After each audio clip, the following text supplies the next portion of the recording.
नमस्कार मित्रांनो, मी योग शिक्षक राकेश पटेल आपले मेरा योगा सेंटर वसई तर्फे स्वागत करत आहे। मित्रांनो, आज आपण त्रिकोणासनाबद्दल चर्चा करणार आहोत।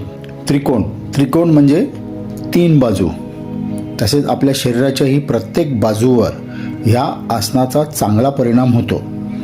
तर अशा त्रिकोणासनाबद्दल आपण आज थोडक्यात चर्चा करणार आहोत। उभ्या स्थितीत तीन कोनात शरीर ताणले म्हणजे त्रिकोणासन होते। आता ही आसन करण्याची पद्धत कशी आहे तर प्रथम पायात 3 फुटा इतके अंतर घेणे, त्यानंतर गुडघे सरळ ठेवत दोन्ही हात बाजूला नेणे। आता एक हात वर करत दुसरा हात खाली पायाच्या अंगठ्याला स्पर्श करणे। मान व नजर जो हात वरती आहे त्याकडे केंद्रित करणे। ही झाली पहिली अवस्था। आता वरती असलेला हात कमरेतून वाकत समोर सरळ रेषेत आणावा। दुसरा हात पायाला अंगठ्याला पकडून तसाच ठेवणे। मान व नजर समोर सरळ रेषेत ठेवावी। ही झाली दुसरी अवस्था।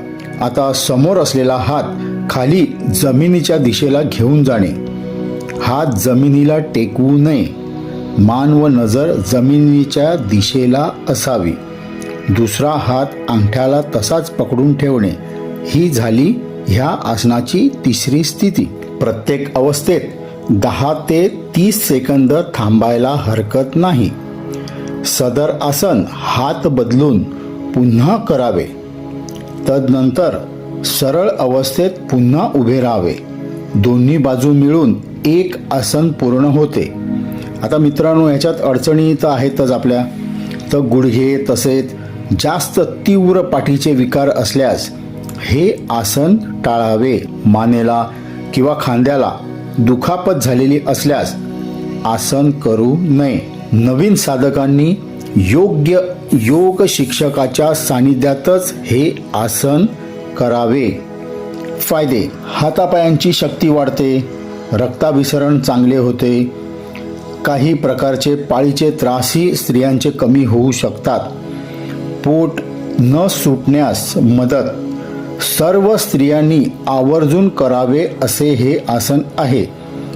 पायाचे घोटे मजबूत होतात, पाठ मजबूत व लवचिक बनते। तर मित्रांनो, आज आपण त्रिकोणासनाबद्दल थोडक्यात चर्चा केली। पुढच्या भागात एका नवीन योग आसनावर आपण चर्चा करूया। तोवर म्हणतायत ना, म्हणत राहा श्री स्वामी समर्थ।